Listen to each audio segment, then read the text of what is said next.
You guys call in and get your answers to your immigration questions. By the way, I don't see anybody starting any watch parties today. Cordella Douglas did. Yeah. Anybody else? No. Hello, good evening. Hi, how are you? I'm good. How are you? Good. Yeah, actually, Thank I was you. calling because I have an issue. Yes. Actually, I came up as a visitor, Right. and I took sick where I had to go to surgery, which they have to go through the valve in my vein, through my gosh. hip to open the valve, so they have to take the baby you had pre-me. heart surgery. Right. Oh my gosh. And So then what, you after, had a stent put in, or you had open heart surgery? yeah, actually having a mitral valve. Mitral valve. Okay. I'm sorry to hear Yes, that. so How are you feeling? I'm feeling good so far, but Okay. I have to go to the doctor like every 2 weeks to get my INR check, and I have to get a monthly shot. Right. No, I'm going to this hospital, Grady, where they're saying that maybe I have to do a next surgery. Right. But I send in for extension. My What issue did is you say on your extension for your visitor's visa when you applied for it? What did you say the reason why you needed to stay here? medical You said issue. medical. The doctor said I could fly the 1st of December, but I have to leave from Maryland in September. So when I got here, I have to do the change of address and stuff. They sent me a letter saying that I need a half a day of support. You filed for a second extension of your visitor's visa? Mm-hmm. Okay. Did you get that approved? Well, when I get it approved, I get it in this year. When I get it approved, the approval was only for 2018. All right. So by the time they sent the approval, it was past the 6 months that you had requested. Right, And now you're out of status. right. Okay. So what you would need to do, you can do one of two things, but your two choices would be either to file a late application to put you back into status because of a medical condition that prevented you from doing this, if you were truly hospitalized and incapacitated.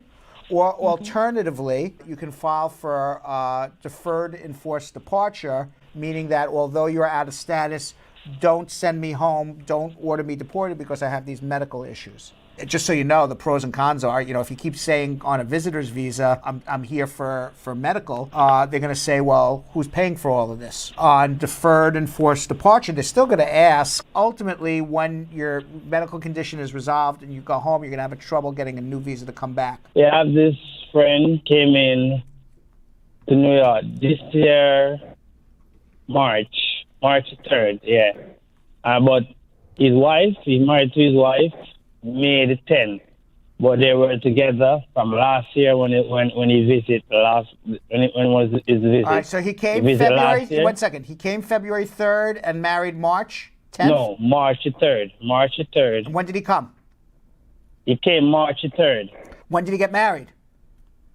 He married May the 10th. Okay, May the 10th. So he got married in Yeah. about 9 weeks after he came. Yeah. Okay. But so the lady, his wife they were together from okay. the year 2018 when he was That's visiting fabulous. first. When he wants to file an adjustment, he's may need a waiver. Yeah, it's both a question I'm asking. What if he's in good health or is he all right? With No, he's not everything all else? right. No, he's not all right. He got married within 90 days of his entry. They're going to presume that he came to the United States for purposes of getting married and getting a green card. And it's for him, even though they were because they were in a relationship before, that even makes it even more likely that's the case. Not less likely, more likely. And even though he waited beyond 90 days to file his adjustment application, the fact is you can't come on a visitor's visa for purposes of getting married. Even though it's, cold, even though it's warm, even though nothing. It's 90 days. It's a hard and fast rule. If you come on a visitor's visa and you get married within the first 90 days, the presumption is you are coming to get married, and therefore you misrepresented what the purpose of you entering the United States. If you are coming to get married within 90 days of entry into America, they have something called a K-1 visa. I'm doing good. What about you? Good. What can I do to help you? All right. So I got an RFE on September for I-130A and then joint sponsorship. I took care of those. Matter of fact, I got 2 joint sponsors and then submitted my paperwork. And on the 4th, when I checked my status online, they had sent me another RFE. And then again on the 12th, I checked my status on the line again, thinking perhaps the first one on the 4th might have been a system glitch. They sent another RFE again on the 12th. So I'm here confused because I haven't received the one they sent on the 4th. And then now on the 12th, they sent another one again. The 4th so it's like is of what month and what year?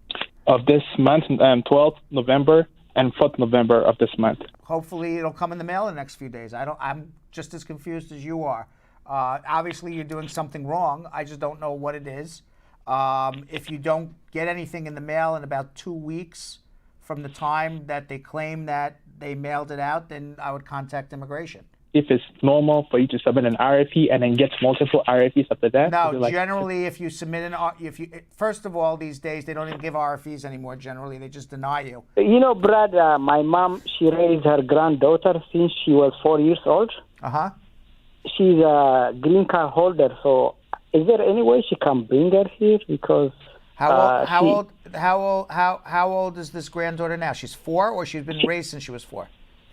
Since she was raised by my mom since she was 4, but now she's about 14 years old. She's 14 years old. Where is she? What country? Ethiopia. In Ethiopia. And where's the mother and father of this child?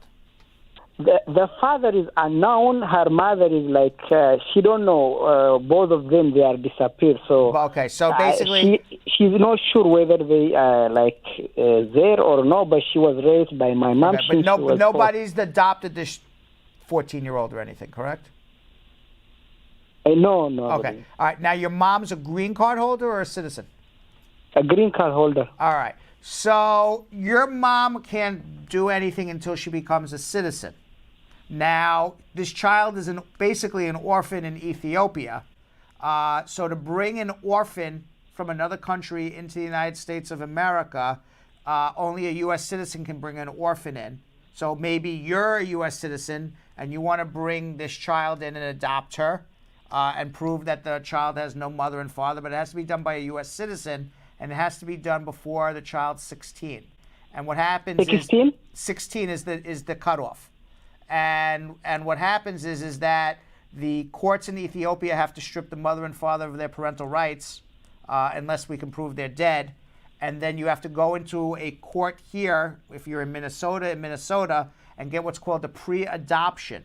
A pre-adoption is done in court and say, you know what, when I bring this child over from Ethiopia, judge, will you do an adoption? And the judge says, okay, well, you know, you have to have a social worker come by, make sure you have a nice clean home to live in, that you're not a child predator or a sexual predator, that you're going to be a good parent. And then you get a pre-adoption from the United States of America, from the local judge. You have in Ethiopia, the authorities strip the parents of their parental rights because they basically abandoned this child. And now you have an orphan, and you have a judge who says, I'll do an adoption once this child enters America, and now you have to be a U.S. citizen and file for that child to bring that child over as an orphan before the 16th birthday. You can't do an adoption in Ethiopia because that is the process. You can only do the adoption here. It has to be done by a U.S. citizen. Okay, thank you very much. You're very welcome.